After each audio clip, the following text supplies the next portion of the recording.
Thanks for logging on. Meteorologist Brandon Lashbrook here with a quick tropical update for your Saturday. We're still looking at Tropical Storm Beryl in the Gulf of Mexico, likely heading toward the western and northwest Gulf of Mexico coast, so Texas. So we'll be heading your way within the next 36 to 48 hours or so.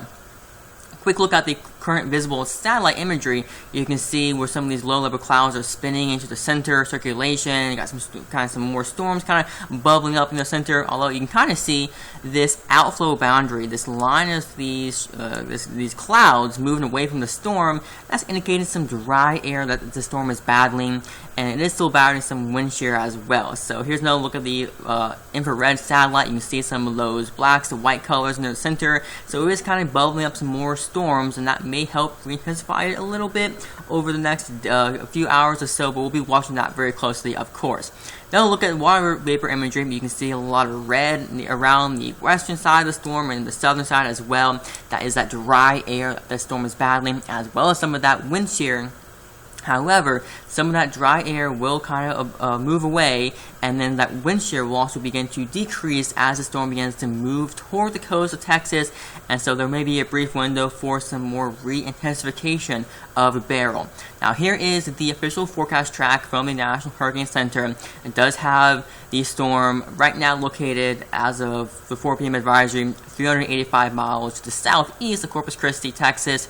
Has it forecasted to become a hurricane once again later in the day tomorrow, Sunday, as a Category 1, 75 to 85 mile per hour winds as it moves toward Texas, the coast, by late Sunday and into early Monday. And so areas there, now you can see those colors behind the cone. Those are the tropical storm warnings and hurricane warnings in effect. So areas of interest along Texas coastline need to be paying attention closely to the forecast and your local information about what kind of preparations you need to begin to take now before the storm begins to affect your region.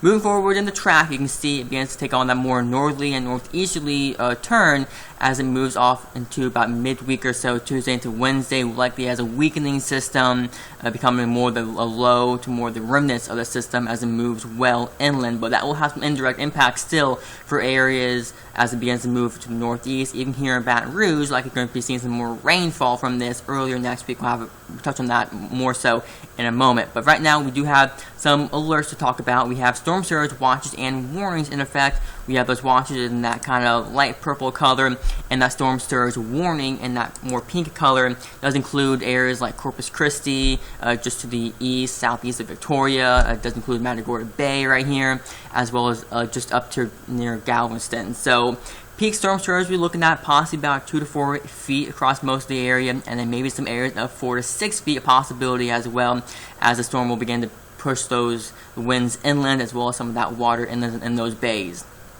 Tropical storm warnings also in effect in that blue color there, as well as hurricane warnings now in effect for that red color there. It does include Corpus Christi and areas to the north and northeast, and so we could very well see the tropical storm force winds likely beginning sometime later in the day Sunday, heading through Monday as well. See good probabilities for those tropical storm force winds across most of the coastal Texas region.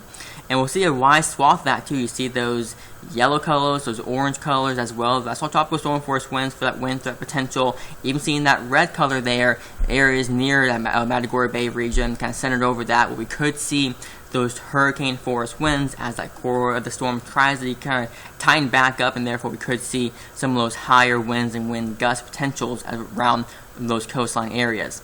So looking at some of the steering pattern, still have the high pressure off and to the east, but it has been weakening or so, and so of course that's going to promote that more of that west-northwesterly track before it begins to see that more of the weakness in the atmosphere later Monday into Tuesday, and then that's when it will begin to have that turn to the north and northeast by then.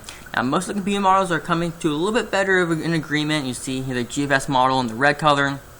Our in-house models, Barron 3 kilometer and the Barron 15 kilometer, pretty much in a good kind of agreement for possibly a landfall anywhere from about Corpus Christi up near just southeast of Victoria. Again, that's what we could see as the stronger of the winds if we do see the system become a hurricane again. But remember, outside of that cone, outside of that center of circulation, those impacts will occur well outside of that, including those strong winds, as well as the surge, and maybe even some tornadoes possible as well, with maybe some some quick spin-ups that we kind of get with these tropical systems. In addition, we'll see some pretty heavy rainfall as well with the system, as we'll see pretty good amount of moisture with it as it begins to move toward Texas. And then we'll talk a little bit more about the indirect impacts. So as Beryl begins to turn to the north and northeast, notice some of those more beige colors with bright pinks as well. That's some pretty deep moisture. So tropical moisture will be pluming in northward into Louisiana by Tuesday, and so we could see some pretty good amounts of rainfall, some heavier tropical downpours moving in, and we could see a few bands kind of training over each other, and that will increase the heavier rainfall and flooding concern potential as well. So that's one thing we'll be watching for sure. So looks like for the southeast Louisiana region we're in right here, Tuesday will likely be a pretty wet day of some tropical downpours across the region.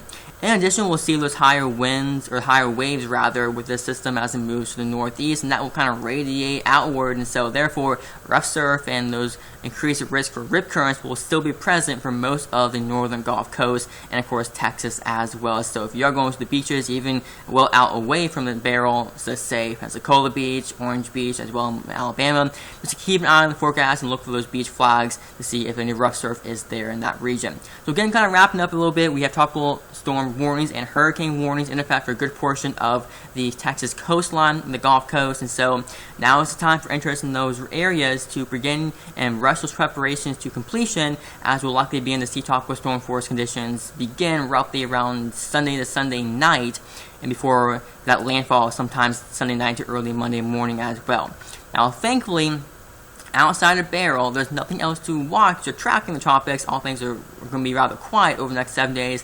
As you see, no tropical development is expected by there, so that's good news. But of course, we will always keep you up to date on all things tropics this season on air and online at weareproud.com.